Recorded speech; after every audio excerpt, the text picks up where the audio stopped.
Good morning and welcome to your Farm and Home Show. My name is Joanna, and this morning we're visiting with Dr. Jonathan Larson. He's with the University of Kentucky as Extension Entomologist there. Good morning, Jonathan. Good morning. Good morning. Well, Jonathan, today you're going to talk about a relatively new insect to Kentucky. We've always heard a lot about it, especially in the South, but that's fire ants.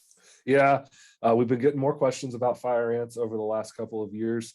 They've lived in Kentucky in the land between the lakes area for probably close to a decade. There's been cases there where they're finding them in those recreational areas. And we've had a couple of reports this year of other counties close to the Tennessee border that we've gone out and we have found and confirmed a couple other ones. What makes them special? What makes them special? They're angry. They have a temper. Fire ants are very famous for when you bother their nest, their mound, it's always described as boiling up out of the ground. And that's really what it looks like. Like this eruption of ants will come out. When they get onto people, they bite and sting. So they'll pinch you with their mandibles, with their teeth, and then they poke their rear end into you and they will inject you with some venom. It doesn't feel good, as you might have experienced before. And it usually results in sort of a white pimple-like thing appearing at the sting site afterwards. They can sort of destroy turf in areas and things because they'll smother it out with their mounds, but the medical hazard posed by the sting is the much bigger issue. So it's not something that you won't know about. If you've been stung or bitten by the fire ant, you'll certainly know. Do you need to seek medical attention or just kind of? It's like a bee sting. For most people, it's just going to be kind of an annoyance. It's something that happened to them, and then you treat the site with medicine at home, an antiseptic, keep it clean. But for some folks, they'll need to be very conscientious. If you have a sensitivity to insect venom, it could lead to more hazards for you. Hopefully, in those cases, you carry your EpiPen with you. Absolutely. Now, what do we need to look for? We've always heard about the mounds, but are their mounds different than other ant mounds? I think so. Their mounds are a little more obvious than most ants that we deal with here in the state. If you talk about most ants in a sort of urban or semi-urban setting, they make small little domes that are down hidden in the grass or they're on concrete surfaces. Fire ants, on the other hand, they build a very noticeable mound. It looks like somebody's half buried a basketball. It does appear in the grass. It does appear next to human objects. They like sort of disturbed habitats. So we see them sometimes near sheds, or if you've got like an irrigation system on a golf course or electrical boxes, it seems like they pop up near those things frequently.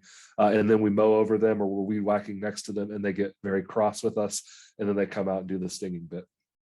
So how do they travel? You mentioned they're in the land between the lakes. I mean, how do they spread? Do they have a very wide range or?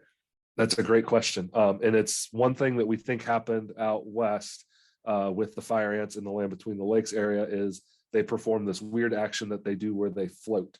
They can float to a new habitat on water. If there's a flood and it engulfs the nest, they will ball up and then they kind of make this living raft with each other. And then they'll travel on the tide, on the current. And then when they get to a new area, they're deposited onto sandy soil. And they're like, okay, let's start over. And they're kind of colonizing this new area. And we think that they floated up from Tennessee into this state. The other possibility is that soil that gets excavated from one area and maybe transported somewhere else to get used in construction. That is another possibility where you just scoop the whole house up, the whole nest up, and you take it to a new spot and release them. So they're not wide travelers. They're ingenious, apparently, to make it and move. But as far as other counties surrounding the land between the lakes, it's not something that's going to infest their area right away. It'll be slower than what we experience with other pests, just because I don't think that we're going to have a lot of people scooping soil up, scooping things up and moving them. Their natural spread isn't super rapid. Most invasive species, that natural spread, it takes quite some time for them to go out from the invasion spot, the epicenter, and kind of radiate out from there. We don't know when we'll see other counties impacted, but if you live anywhere near that vicinity, just watch out for big sandy mounds appearing on roadsides or in your yard.